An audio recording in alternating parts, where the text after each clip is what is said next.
Hola, buenos días. Sean bienvenidos al programa del día de hoy.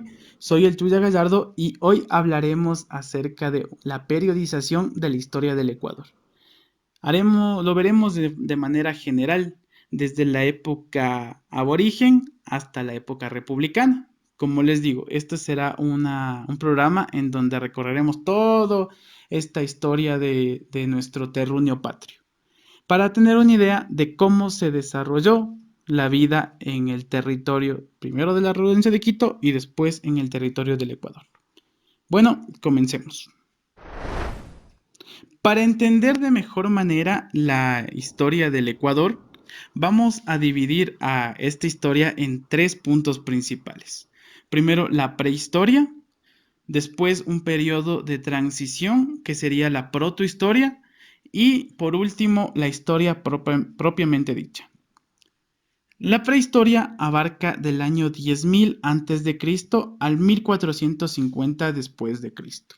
En el año 10.000 se dan los primeros registros de seres humanos que habitaron en los territorios del Ecuador.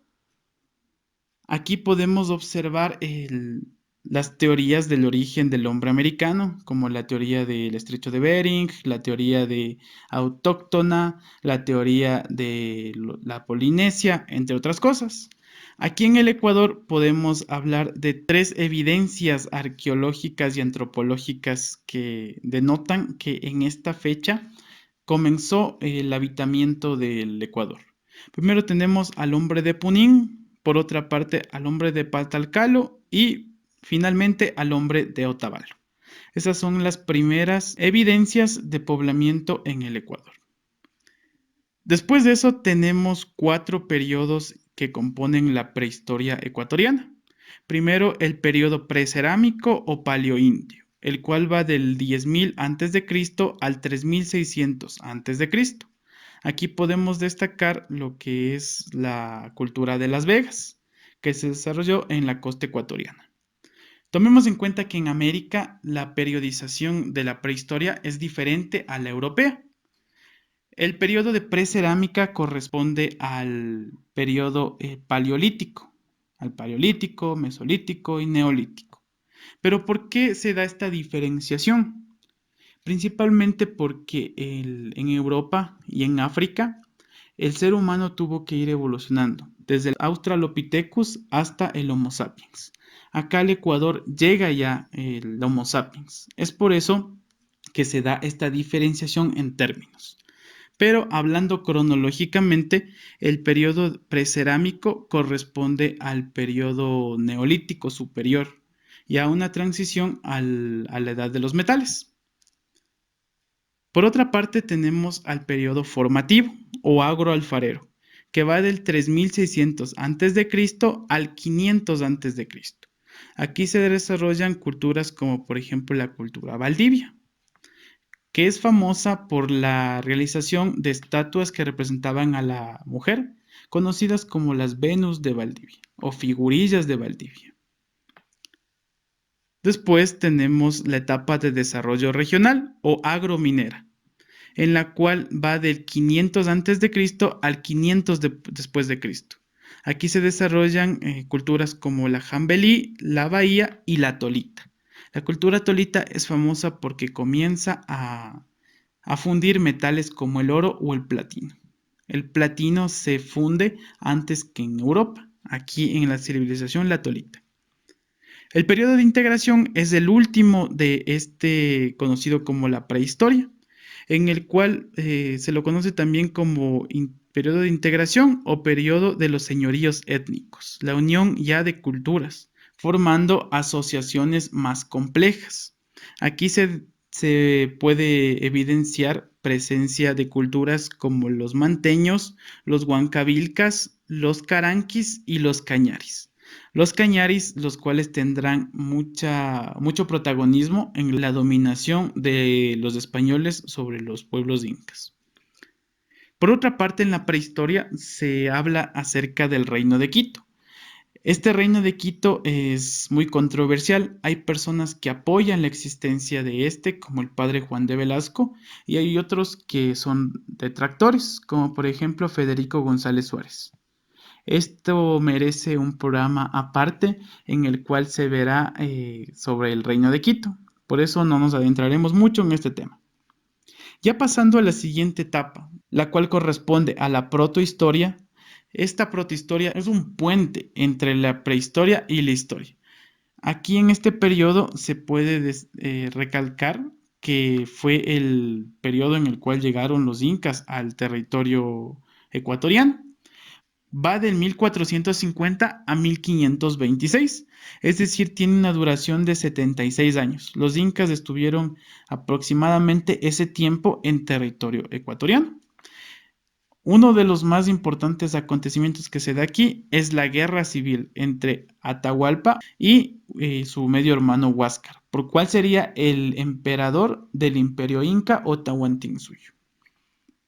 Después de eso se da la llegada de los españoles. Tomemos en cuenta que ya se conocía de América. Culturas como los aztecas o los mayas ya fueron conquistadas y nos tocaba el turno a nosotros los sudamericanos. Específicamente el Ecuador se tiene su primer contacto con españoles en el año de 1526, con la presencia de Bartolomé Díaz. Él es la primera persona que descubre las costas de Esmeraldas. Sube por el río Esmeraldas hasta encontrarse las poblaciones de Atacames, de Bahía, y posiblemente observa el Chimborazo al fondo, viendo ya la serranía ecuatoriana.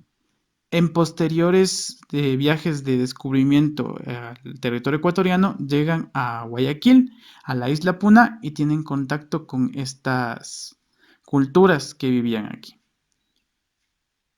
Más adelante, entre el año 1526 y 1563, se da un proceso de conquista de las tierras pertenecientes al Reino de Quito, en el cual, como ya se dijo, tuvieron gran participación los cañaris, que querían rebelarse a la opresión hecha o impuesta por los incas. Aquí en el periodo de la conquista se fundan las principales ciudades del Ecuador, como lo es Quito en el año de 1534. Después de esta conquista, que fue el periodo de más conflicto en la época antigua, viene ya la etapa colonial del Ecuador, en donde nosotros pasamos a llamarnos como la Real Audiencia de Quito, que va del año 1563 a 1809, es decir, tuvo una duración de 246 años. Esta sumada al periodo de conquista, tenemos que la época colonial abarcó 3 siglos, el siglo XVI, el siglo XVII y el siglo XVIII. Después de esto viene el periodo de independencia, que va del año 1809 a 1822. Tuvo una duración de 13 años. Aquí lo más importante a recalcar son las independencias de las principales ciudades de la Real Audiencia, los cuales son Guayaquil, el 9 de octubre de 1820, Cuenca, el 3 de noviembre de 1820, y por último, y completando la liberación o la independencia de los territorios de la Real Audiencia, tenemos la independencia de Quito con la batalla de Pichincha, el 24 de mayo de 1822. Posteriormente pasamos a formar parte de la Gran Colombia. Esta Gran Colombia abarca del año 1822 a 1830, es decir, tiene una duración de 8 años, en las cuales se unieron los 3 países, Ecuador, Colombia y Venezuela. En esa época no se lo conocía como la Gran Colombia, únicamente tenía el nombre de Colombia. Se lo llama en la actualidad Gran Colombia para diferenciarlo de la actual República de Colombia. Y para finalizar esta historia de la República del Ecuador, tenemos el periodo republicano, el cual va del año 1830 hasta la actualidad. Aquí también podemos hacer un análisis de la época republicana hasta la actualidad. Enrique Ayala Mora, en su obra La historia del Ecuador, de la República del Ecuador, nos habla acerca de proyectos nacionales, comenzando en el año de 1830 con el Proyecto Nacional Criollo, que abarca toda la parte de conflicto, de inicio de la República del Ecuador, específicamente hasta la Revolución Liberal. En este periodo de Proyecto Nacional Criollo hay que recalcar las presidencias de Urbina, Vicente Rocafuerte y de Gabriel García Moreno. Este periodo se caracteriza por una dominación de la Iglesia Católica, que se reforzó con la presidencia de García Moreno. Con la Revolución Liberal y con el aparecimiento de la figura de Eloy Alfaro, comienza un nuevo periodo de la República del Ecuador, conocido como el Proyecto Nacional Mestizo, el cual abarca diferentes presidencias, como ya se dijo, la de Eloy Alfaro y de José María Velasco Ibarra. En este periodo se da un cambio y se moderniza el Estado ecuatoriano. Por ejemplo, en temas educativos, en temas de división política del territorio, creación de vías de comunicación y también se regula la economía. Después del movimiento populista de José María Velasco Ibarra, viene un periodo de militarismo con Guillermo Rodríguez Lara y posteriormente un regreso a la democracia con Jaime Roldós Aguilera. A esta parte, hasta la actualidad, se lo conoce como Proyecto Nacional de las Diversidades, en el cual se representa a un Estado moderno, un Estado que intenta competir con Sudamérica y con el mundo, en un mundo ya globalizado, en el cual la política se vuelve partidista, la política se vuelve un conglomerado de diferentes ideologías. Aquí aparece el neoliberalismo con gobiernos como León Febres Cordero y se da uno de los episodios más tristes de la historia ecuatoriana, la dolarización en el año 2000, perdiendo para siempre lo que es nuestra moneda nacional, que la conocíamos como el sucre. Algunos autores hablan acerca de un nuevo periodo de la historia del Ecuador, el periodo que abarca la presidencia de Rafael Correa y de Lenín Moreno, en la cual se da una nueva ideología, el socialismo del siglo XXI. Pero en la actualidad necesitamos más análisis geopolítico y análisis histórico para saber si es que esto es un nuevo episodio en la historia del Ecuador. Hasta eso nos vamos a mantener con estos tres periodos de la época republicana. El Proyecto Nacional Criollo, Proyecto Nacional Mestizo y Proyecto Nacional de las Diversidades. Como sabemos, la historia del Ecuador se va creando cada día más. Por ejemplo, tenemos el anterior paro nacional, en la actualidad lo que es el virus del coronavirus, el cual trae nuevas historias, un nuevo realce económico, político, social, que pasará a los libros de historia como parte de las vivencias del pueblo ecuatoriano. Y esta historia seguirá creándose, seguiremos viendo alzarse gobiernos, caer gobiernos, podemos ver nuevas divisiones territoriales, podemos ver al aparecimiento de nuevos líderes, de nuevos movimientos sociales, los cuales irán cambiando de poco a poco esta periodización.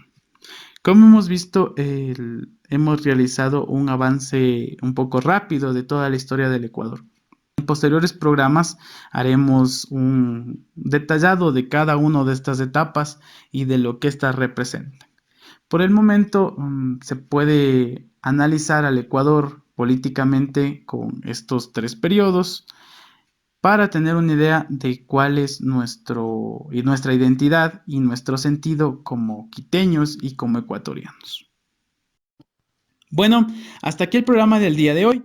Espero que haya sido de su agrado. Espero que hayan entendido un poco mejor la historia del Ecuador. Estoy leyendo sus comentarios para cualquier sugerencia. Si desean más contenido como este, por favor suscríbanse al canal y activen la campana para no perderse ningún video de este canal. Recordándoles que también nos pueden escuchar en Anchor, Google Cast, Spotify, Breaker, Radio Pública e eBooks. También estamos, por supuesto, en Facebook, en la página del Tuya Gallardo, en el cual se sube contenido extra al tratado en estos podcasts. Muchas gracias.